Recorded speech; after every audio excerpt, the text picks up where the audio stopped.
اللہ وبرکاتہ نحمدہ ونصلی علی رسولہ الکریم اما بعد فاعوذ باللہ من الشیطان الرجیم بسم اللہ الرحمن الرحیم فاعتبروا یا اولی الابصار وَإِذًا قال اللہ تعالیٰ فی کتاب القدیم فی مقام الآخر ادخلوا فی السلم کافہ۔ ایک مرتبہ درود پیش فرمائیں اللہم صلی علی سیدنا محمد و علی سیدنا مولانا محمد وبارک وسلم صلاۃ و سلام علیک یا رسول اللہ۔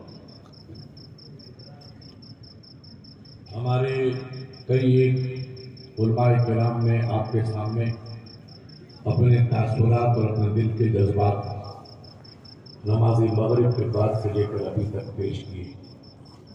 قاری صاحب نے پرخلوص کاوشوں کے صدقے میں انسانی قافلے کو جمع کر دیا۔ اب دلوں میں بات اتار کر کے دلوں میں منقسم کر دینا یہ رب کی طرف پہ موقوف ہے۔ آپ حضرات کہیں قصبات سے تشریف لائے، کہیں بڑے بڑے شہروں سے تشریف لائے، خرودی جیسے بیابان سے تشریف لائے، بیکانیر کے دھوروں سے آئے، گلجار سے ہمارے مفتی صاحب تشریف لائے، میرے عزیز مولانا یوپی سے تشریف لائے، حضرت اور کئی دوسرے علماء بھی بہت دور دور سے تشریف لائے۔ ہمارا یہ آنا ایک انتہائی اہم مقصد کے تحت ہے۔ بغیر مقصد کے کوئی اتنا لمبا سفر کر کے زحمتوں کا سامنا نہیں کرتا ہے۔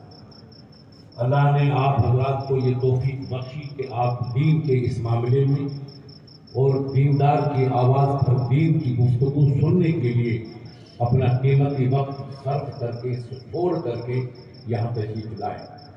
پرانے زمانے کے اندر بھی جیسے ابھی ہمارے گجرات کے تشریف لائے ہوئے مہمان مفتی صاحب نے فرمایا کہ غوث پاک کی زندگی کا سفر بھی اسی سلسلے میں تقریروں سے شروع ہوا۔ تدریس اور تقریر، پڑھانا اور دنیا والوں کو سمجھانا۔ علم کے دو راستے ہیں، یا تو آپ کتابی شکل میں پڑھیے تو آپ کو علم نصیب ہوگا، دین کی معلومات حاصل ہوگی، یا کسی محفل میں بیٹھ کر کے علماء کی گفتگو سنیے، یہ دین حاصل کرنے کا دوسرا طریقہ۔ ہماری تاریخ رہی ہے کہ مسلمان ماضی میں بڑے بڑے بادشاہ تھے، وقت کے حاکم تھے، وہ حافظ قرآن تھے۔ آپ اورنگزیب کو دیکھیں، علاؤالدین خلجی کو دیکھیں، حافظ الاسد کو دیکھیں، اور ماضی بعید میں اور کئی لوگ تھے جو حافظ قرآن بھی تھے اور عالم دین بھی تھے۔ اب پچھلے 40-50 سال سے اور ہندوستان کی آزادی کے بعد جب پارٹیشن ہوا، اس 70-80 سال میں معاملہ اتنا دیگرگوں ہو گیا کہ ہمارے بھائیوں کی توجہ دین کی جانب بالکل کمزور پڑ گئی، اور اسی کا خمیازہ ہے کہ ہم زخم آج بھی کھا رہے ہیں، اور یہ زخم کب تک کھاتے رہیں گے اس کا کوئی علم نہیں۔ ہمارے ان بزرگوں نے پرانی کتابوں میں لکھا ہے، ایک مشہور کتاب ہے ادبیات کی، اس میں ایک بزرگ ہے سعدی شیرازی علیہ رحمہ، ان کے بارے میں لکھا کہ وہ کسی ایران کے چھوٹے سے قصبے سے گزر ہوا جہاں کے باشندے ان کو صحیح معنوں میں پہچانتے نہیں تھے۔ وہ تھے علم کے بڑے پہاڑ اور ولی صرف بزرگ تھے، مگر لوگوں کی صحیح معنوں میں ان سے شناسائی نہیں تھی۔ اس زمانے میں لوگ جانور کو پکڑ رہے ہیں، کتوں کو پکڑ رہے ہیں کہ آوارہ کتے زیادہ ہو گئے جو لوگوں کو پریشان کرتے، جن کو پکڑ کر کے شہر کے بعد جنگل میں ڈال دیا۔ تو سعدی شیرازی ضعیفی کی عمر میں تھے اور سر پہ چادر ڈال کر کے آستے آستے آ رہے تھے۔ لوگوں کا آگے کی زبان کرا تھا، وہ کتوں کو پکڑ رہے تھے، اور اس زمانے میں جو نگر پالیکا کی حیت پہ کوئی بورڈ تھا وہ لوگ بھی تھے اور وہ بھی جانوروں کو کتوں کو پکڑ رہے تھے۔ سعدی صاحب کھڑے ہو گئے، کتوں کو ادھر سے دیکھا، لوگوں نے پکڑا پکڑی کی، کتے بھاگتے رہے۔ ایک کتا ایسا ذکی تھا، انہیں ادھر جاتا ہے ادھر جاتا ہے، جہاں پولیس والے کھڑے ان کی سمت آ رہا ہے، بڑی تیزی سے آیا، چھلانگ ماری، کبھی اوپر کودا، کبھی نیچے کودا، کبھی دائیں کودا، کبھی بائیں کودا۔ ان کی گاڑی بکوت کے ساتھ ایک جوان کھڑا تھا، مکان کی دہلیز پہ اس کے پاؤں پہ جا کے ٹکا۔ اس نے کہا خبردار یہ میرا کھوتا۔ تو پولیس والے یا جو نگر نگم والے افراد کے گروہ کے باقی کتے ادھر ادھر بھاگ گئے۔ اس منظر کو دیکھ کر کے اس جوان نے کہا کہ میرا ہمارا کتا ہے فالتو کتا، آپ آوارہ کتوں کو پکڑیے، فالتو کتے کو کاہے کو پکڑتے ہو؟ تو بزرگ جو گزر رہے تھے، لوگوں کی نظر پڑی، کوئی اللہ کا ولی نورانی شکل کا ایک بزرگ جا رہا ہے، ادھر بھی لوگوں کی توجہ ہوئی تو دیکھا کہ سادی شرابی علیحدہ رو رہے۔ لوگوں نے پوچھا حضرت یہ کیا وجہ ہے؟ آپ نیک بندے ہیں، آپ کے ساتھ کسی نے کوئی بد کرداری یا بد گفتاری نہیں کی، آپ کاہے کو روتے ہیں؟ آپ فرمائیے، ہم ہمارا وقت آپ کی خدمت کے لیے تیار ہیں۔ تو کہا نہیں بیٹا، مجھے کسی نے نہیں ستایا۔ کہا پھر آپ اس عمر میں کیوں رو رہے ہیں؟ کہا میں اس کتے کو دیکھ کر کے مجھے رونا آ گیا۔ آپ اور چیزیں کہاں جا رہے؟ کہا کتے سے کیا ہوا کہ جتنے کتے لا مالک تھے، لا وارث تھے، وہ کوئی ادھر گیا کوئی ادھر گیا، سب بھاگ گئے، ان کا کوئی وارث نہیں تھا۔ یہ کتا وارث والا تھا، مالک والا تھا، تو اسے نہ جان کی پرواہ کی نہ باقی زندگی کی پرواہ کی، چاہے بوڑھی مارے چاہے بڑھاری مارے۔ یہ نگر نگم والوں کا مقابلہ کرتا ہوا، ان کے سامنے بڑھتا ہوا، ان پہ چھلانگیں مارتا ہوا ادھر گیا جہاں اس کا مالک کھڑا تھا۔ وہ تمام تر کوششیں کر کے اور جان کا اپنے باقی زندگی کا مقابلہ کرتے ہوئے جا کر کے اپنے مالک کے پاؤں میں پڑا۔ تو کہا حضرت یہ تو کتے نے سمجھداری کی خلاف روتے کیوں ہیں؟ کہا بیٹا مجھے رونا اس لیے آیا کہ جانور کو یہ احساس ہے کہ نازک گھڑی میں، مصیبت کی گھڑی میں کوئی بچا سکتا ہے تو اپنا مالک ہی بچا سکتا ہے، جو غیر شناسا وہ کیا بچائے گا؟ ارے یہ جانور ہو کر جانتا ہے کہ مصیبت کی گھڑی میں مجھے مالک کام آئے گا، تو میری قوم مسلمان بھی کبھی سدھرے گی کہ مصیبت کی گھڑی میں اپنے خدا کی طرف آ جائے؟ نہ یہ بچائے گا نہ یہ بچائے گا، جو طرف سے کبھی مسجدوں کی شہادت ہے، کبھی مدرسوں پہ بلڈور کرتے ہیں، کبھی عصمتی پامال ہوتی ہے، کبھی جوانیاں ہوتی ہے، کبھی بزرگوں کی ریس، سفید ریس کی توہین ہوتی ہے، انتہائی ظلم کا ایک طوفان اٹھا ہوا ہے۔ لیکن میاں بھائی بڑی بے خوفی کے ساتھ صبح دیکھو تو تاج، شام کو دیکھو جو تاج، ارے بھائی یہ بلڈور کر رہے ہیں، مسجدیں شہید ہو رہی ہے، گلے کاٹے جا رہی ہیں، عصمتیں پامال ہو رہی ہے، جوانیاں لوٹی جا رہی ہے، عصمتیں پامال ہو رہی ہے، اور پیری اور بزرگی کے اندر ناموس برباد کی جا رہی ہے، اور آپ ابھی تاش کھیل رہے تو کب سدھرو گے؟ دل کے بھگونے جل اٹھے سینے کے داغ سے، اس گھر کو آگ لگی گھر کے چراغ سے۔ قاری صاحب نے دعوت دے کہ آپ کو صرف اس لیے بلایا کہ آپ اسلام کا سبق جو بھول گئے اس کو دوبارہ یاد کر کے جائیے۔ ماضی کی داستان جو میرے مفتی صاحب نے مختصر الفاظ میں سنائی، اس کو دوبارہ ذہن نشین کر کے جائیے کہ ہم ان آنے والے طوفانوں کا مقابلہ نہ شمشیر پوران سے کر سکتے ہیں، نہ جیسلمیر والے ڈنڈے سے کر سکتے ہیں۔ ان طوفانوں کا مقابلہ صرف مسجد کی چار دیواری میں جھکنے سے ہی مل سکتا ہے، اور کہیں اس کا نہیں ہو سکتا ہے۔ آج بھی ہو کر ابراہیم سالیمہ پیدا، آگ کر سکتی ہے انداز درستہ پیدا۔ آج آپ تھوڑی سی لچک پیدا کیجئے، اپنے ذہن کو ذرا سا ستھرا بنائیے، اور بجائے ادھر ادھر کے جشن کرنے کی یا تاش بازی کرنے سے یا دنیا میں جا کر کے جیب بازی کرنے سے آپ مسجد کی جانب آئیے،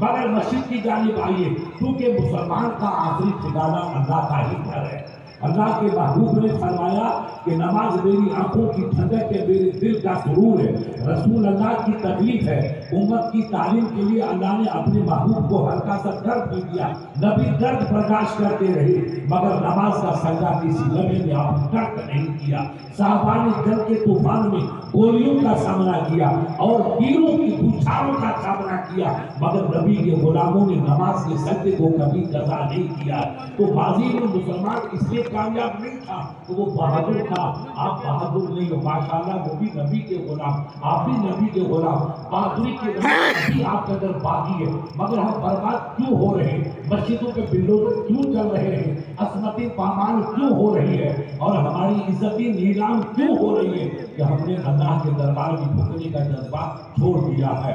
یہ ایک سجدہ جسے تو گرا سمجھتا ہے دیتا ہے ہزار سجدوں سے نجات۔ آپ خدا کے دربار میں تو آئیے، مسجد میں سرخم تو کیجئے، ایک ندامت کا آنسو تو ٹپکائیے، پھر دیکھنا کہ رب کی رحمت جوش میں آتی ہے کہ نہیں آتی ہے۔ آپ کا خیر مقصد کرنے کے لیے رب کے فرشتے تیار کھڑے ہیں۔ یہ تمام آندھیاں، یہ تمام ظلم کی تاریکیاں، یہ چھٹ سکتی ہے، مگر شرط یہ ہے کہ آپ کو سنبھلنا ہوگا، اپنے بچوں کو پڑھائیے۔ ہم مخالف نہیں ہیں آپ ہندی پڑھائیے، انگلش پڑھائیے، جدید تعلیم پڑھائیے. ہمارے علماء کے ساتھ جاتے، ہمارے علماؤں کے بھی بچے کالجوں میں جاتے ہیں، یونیورسٹیوں میں جاتے ہیں، جدید تعلیم حاصل کرتے ہیں. آپ کا بچہ ڈاکٹر بنے گا تو ہمیں خوشی ہوگی، وہ قوم کی ملت کی خدمت کرے گا. آپ کا بچہ IAS یا IPS بنے گا تو ملک کا بھی نام روشن کرے گا، قوم کا نام بھی روشن کرے گا.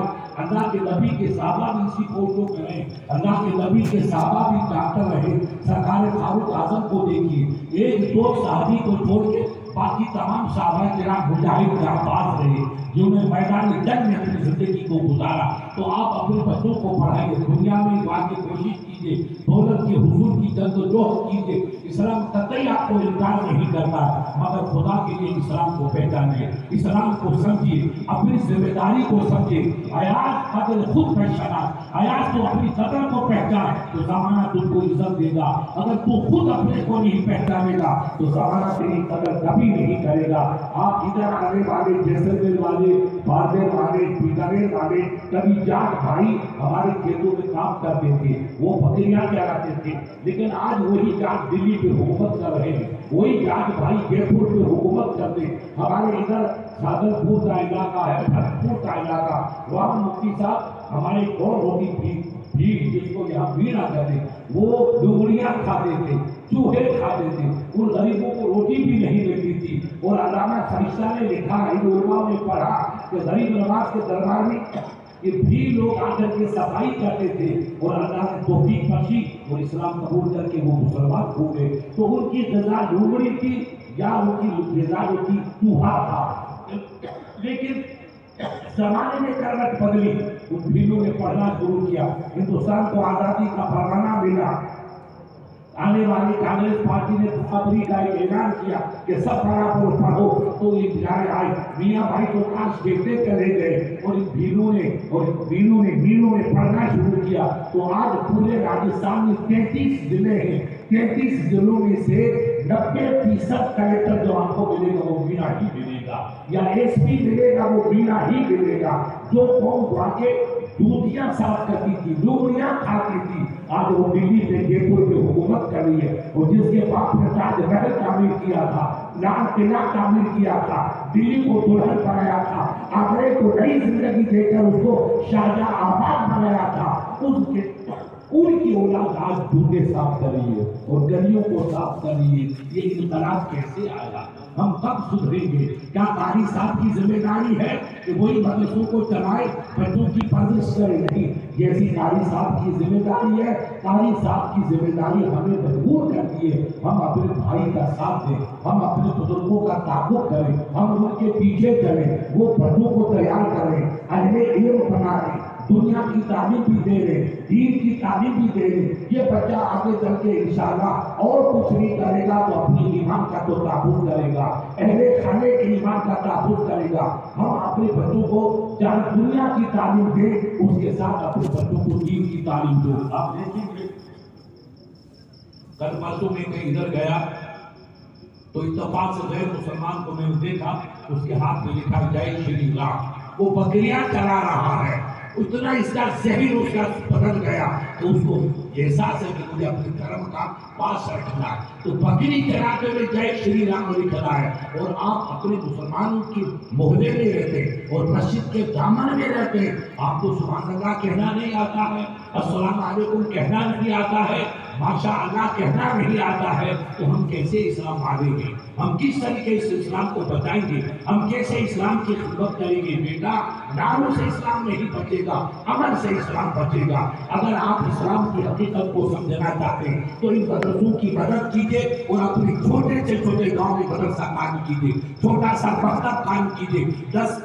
2-3 مہینے تک بچوں کو پڑھائیے، 1-2 سال تک پڑھائیے، کلام پاک اردو پڑھائیے، پھر بچوں کو اپنے ادارے میں لائیے. حضرت اب یہ بچہ میرے یہاں قرآن پاک پڑھا، اردو پڑھی، آگے آپ کلام پاک پڑھائیے، عربی پڑھائیے، تیلگو پڑھائیے، آنند کا کورس کروائیے اور ہندی بھی پڑھائیے. تو آپ کا بچہ یہاں سے پڑھ کے جائے گا. ایک زمانہ تھا کہ لوگوں کو نماز جنازہ پڑھانے والا نہیں ملتا تھا، یہ خود میں نے دیکھا، لیکن آج الحمدللہ ریت کے ٹیلوں میں آپ کو حافظ قرآن ملیں گے، عالم دین ملیں گے، اور وقت کے واقع اچھے عالم ملیں گے۔ یہ سب ان مدرسوں کا صدقہ ہے۔ میرے عزیز نے صبح یا شام کسی نے قصہ بیان کیا تھا ڈاکٹر اقبال کے بارے میں۔ اقبال کو اس کے دوست نے، اقبال صاحب یہ مدرسوں میں کیا رکھا ہے؟ خانقاہی مولوی لوگ وقت کو ضائع کرتے ہیں، ہم کو کالج میں جانا چاہیے، علی گڑھ میں جانا چاہیے، بنارس میں جانا چاہیے، عثمانیہ یونیورسٹی میں جانا چاہیے، اپنے بچوں کو ڈاکٹر بنانا چاہیے، اپنے بچوں کو IAS IPS بنانا چاہیے۔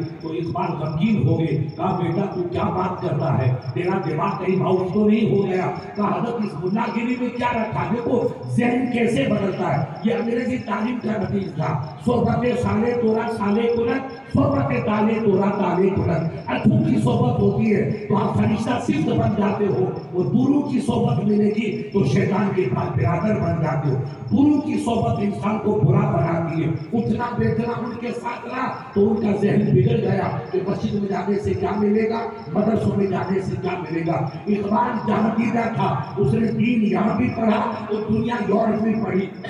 جرمن سے اعلیٰ قسم کی ڈگریاں لے کر آیا۔ اس نے یورپ کو دیکھا، وہاں کی بہنیت کو دیکھا، وہاں کی اریانت کو دیکھا اور وہاں کی شیطانیت کو دیکھا۔ تو اقبال کی آنکھ کھلک پڑی کا نادان کیا کہتا؟ خدا کی قسم اسلام جو سلامت ہے ان مدرسوں کی وجہ سے ہی اسلام سلامت ہے۔ یہ نادان، یہ مسجد کے مینارے ان عالموں کا صدقہ ہے، یہ اذان کے نغمے ان مدرسوں کا صدقہ ہے، یہ نور کی بہاری ان مدرسوں کا صدقہ ہے، یہ چہرے کی مہک انہی عالموں کا صدقہ ہے۔ اگر مدرسے کو ہم نے بند کر دیا اور علم سے اپنے بچوں کو بیگانہ کر دیا تو نہ اذان والا ملے گا، نہ داڑھی والا ملے گا، نہ کلمہ والا ملے گا، لوگ ہم کو مردود بنا کے تباہ کر دیں گے۔ اس لیے یاد رکھنا کس بدنصیب نے آپ کو ذہن سازی کر کے آپ دماغ ماؤس کر دیا۔ یہ مدرسے یہ گمراہ کرنے والے نہیں ہیں، یہ نئی زندگی دینے والے مدرسے ہیں۔ اس لیے غیر افراد وہ بھی اس کی اہمیت کو جانتے ہیں جنہوں نے مدرسوں میں گئے، عربی پڑھی، فارسی پڑھی، تو غیر مسلمانوں کے تبصرے ہیں کہ مدرسے تعلیم کا مقابلہ کوئی نہیں کر سکتا۔ ہمارے بنارس یونیورسٹی UP میں مولانا کمال صاحب کے قریب ہے، ہندوستان کی غیر مسلمانوں کی بڑی یونیورسٹی۔ وہاں کے پروفیسر نے لکھا کہ مجھے تعجب ہوتا ہے کہ یونیورسٹی میں جا کے بچہ شیطان بن جاتا ہے اور مدرسوں میں جا کر بچہ دیوتا بن جاتا ہے۔ لوگوں نے یار تو شرما ہو کر غیر مسلمان ہو کر ایسا مضمون لکھا کہ مدرسے میں جا کے بچہ فرشتہ بن جاتا ہے اور دورے میں جا کے بچہ شیطان بنتا ہے۔ یہ کیسے؟ کہاں میں نے دیکھا ہے یونیورسٹیوں میں بچوں کو اپنے استاد کا گریبان پکڑتے ہوئے دیکھا ہے اور مدرسوں میں دیکھا تو استاد کی جوتیاں چومتے ہوئے میں نے دیکھا ہے۔ مدرسے کی تمیز سکھائی جا رہی ہے، تہذیب سکھائی جا رہی ہے، ادب سکھایا جا رہا ہے، انسانیت سکھائی جا رہی ہے، تہذیب کے پاکیزہ درس دیا جا رہا ہے اور یونیورسٹیوں میں بدتمیزی کا درس دیا جا رہا ہے۔ کیا اس یونیورسٹی میں رکھا؟ یہ غیر مسلمان کا یہ نظریہ ہے۔ خدا کی قسم آپ کبھی اس کی فکر مت کیجیے، آپ اپنے بچوں کو پڑھائیے۔ اگر عزت کی زندگی جینا چاہتے ہو، عزت کی سانس لینا چاہتے ہو تو یہ آنے والی حکومت مٹانے پہ تلی ہوئی ہے۔ آپ کو اپنے بچاؤ کو فکر کرنی، بچاؤ نہ تلواروں سے ہوگا نہ کسی دفاعی قوت سے ہوگا۔ ایک دفاعی قوت ہمارے پاس ہے جو ان بزرگوں کے دامن سے آپ کو مل سکتی ہے کہ کی محمد سے وفا تو نے تو ہم تیرے ہیں، یہ جگہ چیز ہے کیا لوہو قلم تیرے ہیں۔ آج رسول کے وفادار بن جائیے، نبی کے سچا پرسار بن جائیے، نبی کے پاکیزہ زندگی کا عمل پیرا بن جائیے۔ میرے رسول نے فرمایا من احب سنتی فقد احبنی، من احبنی کان معی فی الجنہ، جو مجھ سے محبت کرے گا، میری سنت سے محبت کرے گا، وہ میرا محبوب ہے، وہ جو میرا محبوب ہے وہ جنت میں میرے ساتھ ہی جنت میں جائے گا۔ آپ نبی کی سنتوں کو اپنائیے، اپنے چہرے کو محمدی بنائیے، اپنی شکل کو ایمانی بنائیے، اپنے فکر کو محمدی بنائیے۔ آج بھی ہو کر ابراہیم صاحبہ پیدا آگ کر سکتی ہے، اللہ سے سے نہ پیدا۔ نہ کوئی MP بچائے گا، نہ MLA بچائے گا، نہ فخر بچائے گا، نہ ذاکر حسین بچائے گا، تمہیں بچانے والا تمہارا رب العالمین ہے۔ اور کوئی نہیں بتا سکتا. اس لیے مہربانی کر کے اس جلسے میں آئے ہو، قاضی صاحب کی دعوت میں 90 کہا ہے تو 90 کا 90 کی حلاوت لے کے جائیے، 90 کا میٹھا پن بھی لے کے جائیے کہ نہیں مفتی صاحب ہم اپنے گاؤں جا کر کے بے شک بچوں کو ہندی پڑھاؤ، کالج میں بھیجو، ہمیں کوئی ہم خوش ہیں آپ کے ساتھ. آپ کا بچہ ڈاکٹر بنے ہم خوش ہو گئی، مبارکباد آپ کو دیں گے. IAS بنے ہم آپ کو انعام عطا کریں گے، IPS بنے ہم آپ کو سلام پیش کریں گے، کوئی اعتراض نہیں، مگر پہلے مسلمان بنائیے. جو ڈاکٹر اقبال نے کہا تھا کہ بچہ مسلمان ہوگا تو میرے اسلام نے قرآن میں فرمایا فلا تقل لہما اف، ایک بندہ گردن پہ چھری چلے تو گردن کو سیدھی کر دینا، مگر ماں کے آگے اس بھی مت کہنا. اقبال روز پڑا تو وہ ڈاکٹر صاحب یہ تعلیم یونیورسٹی میں نہیں ملے گی، یہ مکتبوں میں ملے گی، مدرسوں میں ملے گی کہ ماں کا رتبہ کیا ہے، باپ کا رتبہ کیا ہے، بھائی کی حقیقت کیا ہے، استاد کسے کہتے ہیں، مرشد کسے کہتے ہیں، بڑا کسے کہتے ہیں، چھوٹا کسے کہتے ہیں. یہ سبھی کا نہرو یونیورسٹی بھی نہیں ملے گا، یہ محمد عربی کی واقع کلاسوں میں ملے گا، یہ رسول اللہ کی پاکیزہ تعلیمات کے سانچے میں ملے گا. ہم اپنے بچوں کو اسلام کی جانب مائل کریں. آنے والا وقت بڑا نازک آ رہا ہے، بڑی پیرانی کے ساتھ اسلام کو مٹانے کے خواب دیکھے جا رہے، ادھر سے لے کر ادھر تک. یہ یہاں نہیں، یورپ سے چلیے، امریکہ اسی کے مستحق ہے، پورے عربوں کو مٹا رہا ہے، عربوں کو غلام بنا رکھا ہے، عربوں کی عورتوں کو تباہ کر رکھا ہے. یہ امریکہ کا کام ہے. ہماری بچیاں پڑھنے گئی وہاں شادی کر کے تباہ ہوگی، نہ اسلام ملا، نہ مثال یار ملا، نہ ادھر کی رہی نہ ادھر کی رہی. یہ امریکہ کر رہا ہے. ادھر دیکھو تو پوری تیاری کی جا رہی ہے، نہ مسجدی محفوظ ہے، نہ خانقاہی محفوظ ہے، نہ درگاہی محفوظ ہے، نہ عیدگاہ محفوظ ہے. میرے یار پھر آپ کہاں سو رہے ہو؟ ایک اللہ کے گھر پہ حملہ ہوا تو مسلمان کب پھیلا تھا؟ محمد بن قاسم نے کیسے حملہ کیا تھا؟ ایک بچی کی راہ پہ اس جوان نے اپنا گھر لٹا دیا اور وطن چھوڑ دیا، پردیس میں آ کر کے اسلام کا نور پھیلایا. آج یہ نور کی جو پہاڑ نظر آتی ہے اس 17 سالہ جوان کی تلوار کی پہاڑ کا صدقہ ہے، اس کی تلوار کی چمک کا نتیجہ ہے. ایک بچی تڑپی تو مسلمان عرب سے نکل کے یہاں آ گیا اور پورے علاقے کو فتح کر دیا. آج سینکڑوں بچوں کی عزت تباہ کی جا رہی ہے اور میاں بھائی تاش کھیل رہا ہے. یہ میرے عزیز وہ بچی بھی تو آپ کی ہے، وہ بہن تو آپ کی ہے. آپ کے رب نے فرمایا انا خلقناکم من نفس واحدہ، میں نے ایک ہی نفس سے تم کو پیدا کیا. باپ کا نام آدم ہے، ماں کا نام سیدہ حوا ہے. قرآن فرماتا ہے انما المؤمنون اخوہ، تمام مسلمان بھائی بھائی ہے. اگر وہ آپ کا بھائی ہے تو اس کی بیٹی بھی آپ کی بیٹی ہے، اس کی بچی بھی آپ کی بچی ہے. ہم درد پیدا کریں، ایک بھائی پہ خنجر چلا، خنجر چلے کسی پہ تڑپتے ہم اے امیر، سارے جہاں کا درد ہمارے جگر میں ہے. جب تک ایسا درد پیدا نہیں کرو گے ایمان کی تکمیل کی دولت نہیں ملے گی. ایمان کی تکمیل چاہتے ہو تو اپنے بھائی کا درد محسوس کرو، اپنے بھائی کا دکھ محسوس کرو، اپنے بھائی کی خوشی کو خوشی سمجھو اور ان کی اضطرابی کیفیت کو اپنی اضطرابی کیفیت سمجھو. تب ہمارا ایمان آ کر کسی منزل پہ قائم ہوگا. ہم اپنے بچوں کو دینی تعلیم دیں، دینی تعلیم کے ساتھ اسلامی فکر بنائیں، اس کے ساتھ دنیا کی تعلیم دو، کوئی اضطراب نہیں، مگر دین کا نشہ ایسا چڑھا دو وہ کہیں بھی رہے مگر سچا پکا مسلمان رہے. آپ نے دیکھا شاہجہاں تمہارا بھائی تھا، وہ بھی اسکول میں پڑھا ہوگا، مدرسوں میں پڑھا ہوگا، مگر جب دلی کا تخت بنا جس پہ اس زمانے میں 3 کروڑ روپے لگے، اس زمانے میں 3-4 سال، اس میں 7 سال لگے، 7 سال کے اندر جو تخت تیار ہوا جس پہ لاکھوں کروڑ روپے خرچ ہوئے، جب تخت پہ اس کو بٹھایا گیا کہ جہاں بنا ابھی بانشین اب تخت پر بیٹھیے، ایسا تخت دنیا میں کہیں نہیں ہے جیسا تخت اللہ نے آپ کو دیا. وہ بھی تو آپ کی طرح مسلمان تھا، آپ کی طرح مدرسوں میں پڑھ کے گیا تھا. وہ بیٹھا، معلوم کیا اس کے ذہن میں آیا، وہ اٹھا اور اپنی چادر بچھائی اور کونے پہ کھڑے ہو 2 رکعتیں نماز تفسیر پڑھی.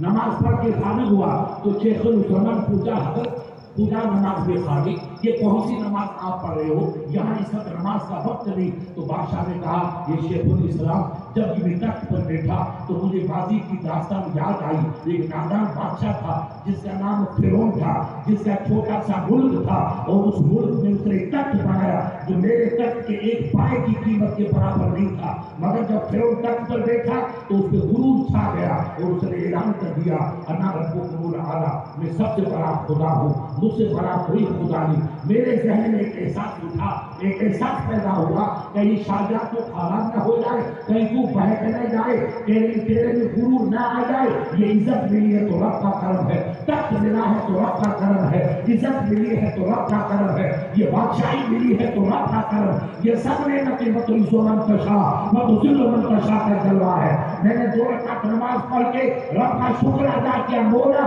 میں نمرود نہیں بننا چاہتا ہوں، میں غلام مصطفیٰ بننا چاہتا ہوں۔ میں تخت پہ رہوں گا تبھی تجھے یاد کروں گا، اور تخت پہ سوؤں گا تبھی تجھے یاد کروں گا۔ اسے مسلمان نہیں کہتے جو زیادہ موت کے تختے کے قریب آئے تب توبہ اس کے یاد آئے، نہیں، مسلمان اسے کہتے ہیں شاہی تخت پہ رہے تبھی اپنے رب کو یاد رکھے، اور موت کے تختے پہ سوئے تبھی خدا کو یاد رکھے۔ اسلام کی تعلیم ہمیں ذہن دیتی ہے، ہم اسلام کے قریب آئے، ہم نماز کی جانب آئے، ہم مسجد کی جانب آئے، اپنے بچوں کو تعلیم کا سبق دیں تاکہ ہمارے بچے اسلام کی تعلیم پا کر کے ہمارے قدموں کو چومیں کہ اللہ کے نبی نے فرمایا ان الجنت تحت اقدام امہات، اے وفادارو تمہاری جنت کعبے کے پردے میں مخفی نہیں ہے، تمہاری جنت تو ماں کے قدموں کے تلے ہے۔ جو ماں کی خدمت کرے گا، ماں کے قدمیں چومے گا، ماں کی عزت کرے گا، وہی جنت کی باہوں کو لوٹے گا، وہی جنت کا حقدار ہوگا۔ یہ تعلیم آپ کو ان مدرسوں میں ملے گی، ان اداروں میں ملے گی، ان بزرگوں کے سائے میں ملے گی۔ ہم اپنے بچوں کو دین کی تعلیم دیں، دنیا کی تعلیم کے ساتھ دینی تعلیم دیں، اپنے گاؤں میں مسجد قائم کریں، چھوٹی سی مسجد بناؤ مگر اذان دو۔ یہ علماء بیٹھے ہیں، رسول اللہ کی حدیث ہے جہاں تک اذان کی آواز آتی ہے شیطان وہاں سے بھاگ جاتا ہے، فرار ہو جاتا ہے، رحمت ڈھونڈ کے آتی ہے۔ اذان دینا اللہ کی رحمت کو بلانا ہے اور بیماریوں کو دفع کرنا ہے۔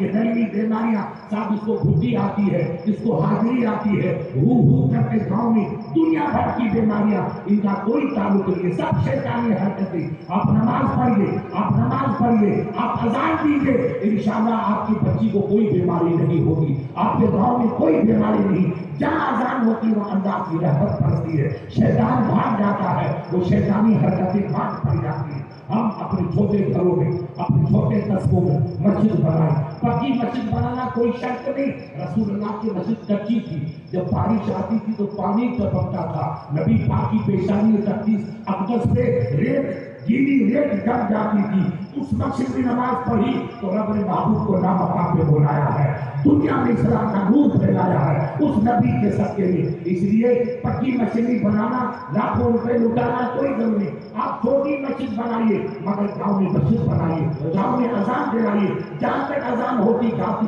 آواز آتی رہے گی اللہ کی رحمتوں کا نزول ہوتا رہے گا۔ اس لیے ان مدرسوں کا ایک موضوع کہ کسی زمانے میں مدنی ہاشمی میاں اور ہم لوگ جیسلمیر سے چلے، شاید 3-4 سال ہوئے اور حافظ جی کے جلسے میں آئے تو خدا کی قسم آپ تعجب کریں گے، ہمارے پاس گاڑی تھی، میرے ساتھ کچھ اپنے عالم بھی تھے، مجھے بھول گیا تو ہم اترے کہ بھئی کیا نماز پڑھی تو اور طریقہ کے مولوی صاحب یہاں پانی پڑا تو ہاشمی میاں تو بڑی دھما دی، کہا بیٹی تجھے کیسا پتا کہ ہم مولوی صاحب ہیں، وہ تو گاؤں کی بچی ہے، ہم ابھی اترے ہیں، تجھے کہا کہ نماز تو یہ گھر کا ماحول تھا، وہ بچی تھی 7 10 12 15 سال، کہا کہ یہ گھر ماحول گھر کا، کہا نماز کا ٹائم تھا، ہم نے پانی رکھا، ہمارا ٹانکا ہے، بالٹی ہے، لوٹا ہے، آپ پانی بھرو، میں بھرتی ہوں، وضو کرو۔ تو کہا بیٹی تجھے کیسے پتا چلا ہم عالم ہیں؟ تو اس نے مارواڑی میں کہا کہ لچھن بتاتی، حضرت لچھن مانا ادا بتاتی ہے کہ مولوی صاحب ہے، ہمارا لباس، ہماری داڑھی، ہمارا جبہ کوفہ جو تھا وہ گاؤں کی بچی کہتی ہے کہ لچھن بتاتے ہیں کہ آپ مولوی صاحب کو، میں جانتی تو نہیں ہوں مگر مولوی صاحب آپ کا لچھن بتاتا ہے، اس لیے پانی پیش کرتے ہیں۔ تو یہ ماحول ہے